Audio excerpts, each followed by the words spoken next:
اسی لیے علماء نے کہا ہے شکر کے 3 درجے ہیں. سب سے پہلے نعمت کی عظمت دل میں ہو. اے اللہ میں تو ایک گھونٹ کیا ایک قطرے کا بھی حقدار نہیں ہوں. یہ تیرا کرم تو پانی پلاتا ہے تو کھلاتا. تو نے مجھے مسلمان بنایا, تو نے مجھے دعوت کے کام میں لگایا. کہ کام کی عظمت دلوں میں ہو. منہ سے زبان سے الحمدللہ اے اللہ تیرا شکر. جیسے حضور اکرم صلی اللہ علیہ وسلم تشریف فرماتے, ایک جگہ صحابہ بیٹھے ہوئے تھے, حضور اٹھ کر ان کے پاس گئے. فرمایا کیا کر رہے ہو, کیا کر رہے ہو؟ صحابہ نے جواب دیا نحمد اللہ ونشکرہ علی نعمت الاسلام.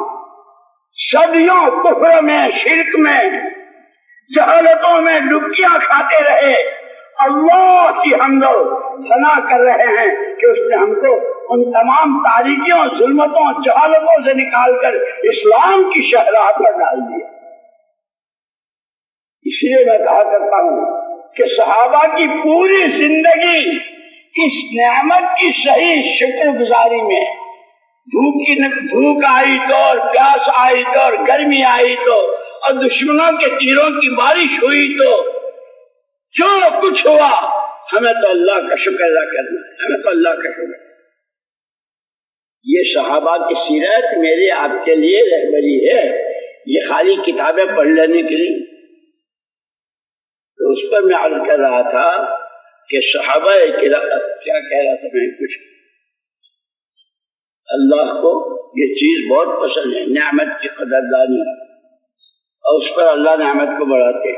یہ وہی صحابہ ہیں جن کو کوئی اپنے گھر کا غلام رکھنے کو تیار نہیں تھا, اپنے یہاں کی نوکری لینے کو تیار. یہ بھوکے ننگے, اور چاہے ان کو کوئی نوکر رکھنے کو تیار نہیں تھا, کوئی ان کو حکومت کرنے کو تیار نہیں تھا. لیکن وہ صحابہ جو کہتے ہیں بایعنا علی ید رسول اللہ صلی اللہ علیہ وسلم, ہم نے حضور کے ہاتھ میں ہاتھ دیا اور یہ عہد و پیمان کے آپ ہی کی سنیں گے, آپ ہی کی مانیں گے. جی چاہے گا تو اور ووٹ پڑے گا تو, حالات ساتھ دیں گے تو اور تنگی ترشی کے ہوں گے تو, کوئی پوچھے گا تو اور نہیں پوچھے گا, ہر حال میں آپ ہی کی سنیں گے. اور اس کو ایسا کر کے دکھایا کہ پھر اللہ نے کیسی مدد کی.